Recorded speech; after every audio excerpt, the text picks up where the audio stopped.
As the population continues to grow in Australia, the demand for affordable, reliable, and environmentally friendly energy will also increase.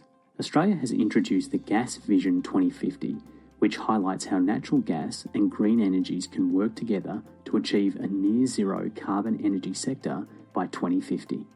Hydrogen, which is the most abundant element on Earth, plays an important role in achieving this goal. There are many processes that produce hydrogen, but not all of them are technologically or commercially viable. Some of the mature technologies for hydrogen production are water electrolysis, gasification, and steam methane reforming. Electrolysis of water is a process that uses an electrical current in an electrolytic cell to induce the non-spontaneous chemical reaction that splits water into hydrogen and oxygen. Gasification of coal, or biomass, is a three-step process in which the dry feedstock is partially oxidized before the gasification and water-gas shift reaction produce hydrogen.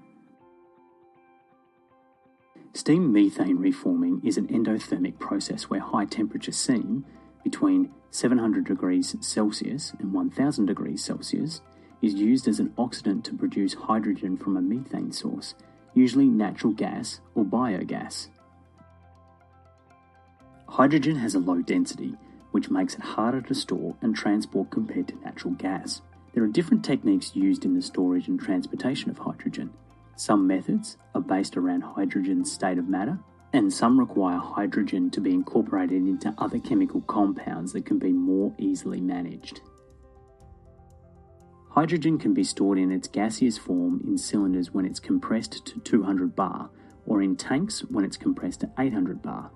The cylinders and tanks are then transported to the end user. Hydrogen can be liquefied through compression and cooling. The liquid hydrogen is stored in bulk and can then be transported easier. Ammonia is synthesized by reacting hydrogen with nitrogen gas at high temperatures and pressures. The nitrogen is then extracted using ammonia decomposition before it is utilized. Liquid organic hydrogen carriers are formed when hydrogen is reacted with toluene. This compound is liquid at ambient temperature and pressure. The hydrogen is extracted after transportation via the application of heat or catalysis. Some metals, such as magnesium, can bond with hydrogen to be transported as a metal hydride. The hydrogen can be extracted when heat is applied to the metal.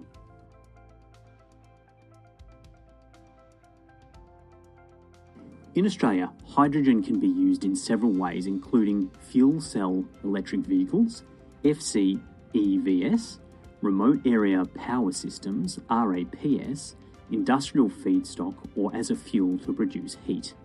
While hydrogen can be utilised in power generation, heat generation and the transportation industry, more research and development is required to improve the energy efficiency of the storage and transportation options for hydrogen.